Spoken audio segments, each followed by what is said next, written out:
네, 서동수의 글로벌 마켓 리더 메리츠 정금증권 서동수 대리와 얘기를 나눠보도록 하겠습니다. 안녕하십니까? 예, 안녕하세요. 네. 자, 오늘은 좀 저희가 러시아 얘기 그리고 그리스 얘기 이 두 가지를 좀 얘기를 해봐야 되지 않을까 하는 생각이 드는데 가장 큰 좀 현안인 것 같습니다. 자, 일단은 저희가 이슈부터 좀 체크를 해보고 좀 얘기를 나눠보도록 하겠습니다. 자, 먼저 그리스 합의 그리고 미국 사상 최고치 경신입니다. 자, 그리스 구제금융에 대해서 좀, 4개월, 4주간 지금 연장을 지금 만기를, 4개월로 이제 좀, 연장을 하기로 좀 결론을 내렸는데, 자, 일단은 하루하루 지금 참 넘기기가 좀 급급한 이런 상황입니다. 오늘 또 고비가 하나 좀 남겨놓고 있는데, 그럼에도 불구하고 좀 어느 정도 좀, 안도감을 찾고 뉴욕 증시가 좀, 올라가는 그런 모습을 보여줬습니다. 어떻습니까? 사실 이제 20일 날 유로존 재무장관 회의에서 이제 그리스가 연장의 합의를 좀 이끌어내는 모습을 좀 보여줬었습니다. 사실 20일 날까지 그 이전까지만 하더라도 합의가 좀 이뤄지기 힘들 정도로 상당히 좀 상대방에 대한 언론 플레이가 상당히 견제가 심했었는데, 그렇죠. 20일 날 좀 극적으로 타결이 됐었고, 28일까지는 가지 않는 상황까지 지금 있다 벌어졌다라고 좀 보시면 될 것 같고요. 이에 대해서 미국 시장 같은 경우 상당히 좀 민감하게 굉장히 좀 큰 호재로 좀 받아들이면서 미국 시장이 사상 최고가로 경신을 하는 모습들을 좀 보여줬었다. 한번 차트를 한번 보시면 지금 우리나라 시장만 보시다 보면은 이게 과연 좋은 상황인가라고 이렇게 좀 생각이 좀 반문이 들 정도로 이렇게 좀 돼 있는데, 지금 전 세계 시장 전체적으로 이런 그리스에 대한 이런 한더 협상 타결 이런 부분들은 상당히 좀 호재로 크게 좀 받아들이고 있다. 전 세계 증시는 굉장히 지금 민감하게 호재에 반응하면서 올라가고 있는 시장이라는 것을 분명히 조금 약간의 괴리감이 있지만은 분명히 아셔야 되는 부분들이 아닌가 좀 생각이 듭니다. 네. 일단은 그동안에 너무 불확실성 때문에 굉장히 좀 많이 출렁거린 부분이 있었거든요. 그렇죠. 그 이슈가 어떻게든 아직 풀어야 될 숙제들이 많이 있지만 일단 일단락 됐다는 데에서 말씀대로 글로벌 증시가 그러니까 만세를 부른 거죠. 일단은 뉴욕 증시 사상 최고 랠리를 이어갔는데 외신들 반응 좀 자세하게 좀 짚어주시죠. 일단 블룸버그에서는 그리스 이제 채무 연장 협상 같은 게 6개월 정도 이제 좀 협상 시한이 남지 않겠느냐, 이렇게 넘기지 않겠느냐 했었는데 어떻게 좀 이례적으로 좀 4개월 요 정도로 해가지고 좀 결론이 났었고요. 사실 이제 긴축 정책을 이제 유로존이라든가 트로이카에서 요구하고 있는 그리스에다가에 대한 긴축 정책을 좀 지속적으로 계속 이행을 하라는 것이 어떻게 보면 그리스의 마음대로 약간 좀 조정이 됐습니다.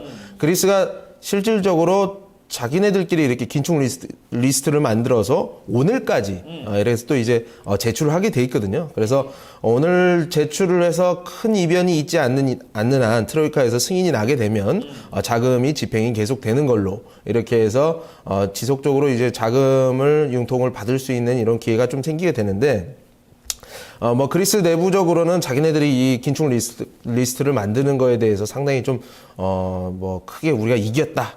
독일을 이겼다. 유로존에서 우리가 승리를 이끌어냈다. 이런 식으로 해서 시리자가 또 어떻게 보면 또, 그리스 국내에서는 상당히 좀 언론 플레이를 하면서, 자기 지지를 이끌어내는 모습들을 좀 보여주고 있고요. 오늘 리스트가 좀, 받아보고, 이제 결정이 돼봐야지 좀 알겠습니다만, 어쨌든 이런 그리스 관련된 모습들은 적어도 4개월 정도, 최소 3개월 정도는 일단 조금 이제 일단락이 된다. 3개월 이후부터는 또 그리스가 관련된 또 이제 연장이 되느냐, 아니면은 관련된 이제 긴축 정책이라든가 이런 것들이 좀 합의들이 또 다시 이루어져야 되기 때문에 근본적으로 해결된 것은 아직까지는 전혀 없다라고 좀 보시면 될 것 같고요. 어쨌든 그래도 증시에서는 3개월 동안은 그리스 관련된 노이즈는 굉장히 적어들 가능성이 크다라고 좀 보시면 될 것 같습니다. 네. 전투에서 이겼지만 전쟁에서 승리한 게 아니다. 이렇게 또 외신에서는 표현을 하고 있더라고요. 말씀대로 완벽히 좀 근본적인 해결이 된 건 아닌 것 같습니다. 그런데 이제 어떤 그렉시트에 대한 위기 이런 거는 어느 정도 일단락이 됐기 때문에 뉴욕 말씀대로 글로벌 증시가 어느 정도는 이제 좀 잠잠해지지 않을까 이런 생각도 드는데 좀 자세한 파급력이 좀 궁금한데요. 사실 그리스 이야기가 나오면서 솔직히 코스피가 1900 이하로 이렇게 떨어지는 것이 아니냐 이런 것들을 제가 많이 제기를 하긴 했었습니다. 하지만 알려진 악재는 어떻게 보면 시장에 그다지 크게 반응하지 않는 모습들을 보여주면서 리스크가 해소되면서 올라갈 수도 있지 않겠느냐 이런 좀 기대감을 불러일으키기도 하는데 사실 최근 들어서 이머징 국가에 유입되고 있는 외국인 자금들의 흐름들을 보고 특히 다 한국 증시로 들어오고 있는 이런 흐름들을 보게 되면 최근 8주간 3조 정도 가던 유출 그리고 최근 2월 들어서 또 한 8천억 정도 유출이 있었다는 것을 좀 되돌려 봤을 때 이런 거에 없어졌다고 해가지고 또 한국 증시로 급속하게 돈이 들어오기에는 제가 봤을 때 큰 무리가 있다라고 이런 생각이 좀 들고요. 예. 어쨌든 전 세계 증시는 조금 평온한 상태를 좀 유지를 하지 않겠느냐. 그리스에 관련돼서는 그렇기 때문에 이런 부분들은 조금 뭐 감안을 하시면서 매매를 하시면 좋을 것 같습니다. 그렇군요. 평온한 상태로 좀 유지는 될 뿐이지 그렇다고 뭐 커다란 어떤 상승 호재는 뚜렷이 있을 것 같지는 않다. 좀 이렇게 우리 증시에 입각해서는 좀 그렇게 내다보고 계신데 실제로도 뭐 코스피도 지난주 금요일 보니까 지난 이제 화요일이었죠. 보니까 이제 상승은 하긴 했습니다만 전체적으로 이제 기관의 움직임이었고 외국인들은 다시 좀 빠져나가는 이런 모습을 보여줬기 때문에 이런 부분 좀 추이를 지켜봐야 될 텐데 자 일단 뭐 그리스 문제는 좀 한숨 돌리면서 시장에 안도감을 줬습니다. 하지만 또 다른 문제가 기다리고 있습니다. 다음 이슈 살펴보도록 하죠. 자, 러시아 리스크가 계속해서 더욱더 크게 부각이 되고 있습니다. 러시아 어떻게 보면 악재 양대 산맥인 것 같아요. 그리스 그리고 러시아까지 두 개의 불확실성이 있었는데 여전히 조금 안개 속에 있습니다. 일단은 무디스 쪽에서 국가 신용평가사인 무디스가 러시아 신용등급 또 강등했다는 소식이 이어지고요. 또 미국 쪽에서는 우크라이나 사태와 관련해서 추가적인 제재를 계속해서 가하고 있는 상황입니다. 이 이슈들 좀 점검해 볼까요? 일단 유로존에 있었던 리스크가 잠시 이제 어떻게 보면은 러시아 쪽으로 좀 옮겨왔다라고 좀 보시면 될 거예요. 최근 들어서 아까 말씀하신 대로 신용등급이 강등되었다.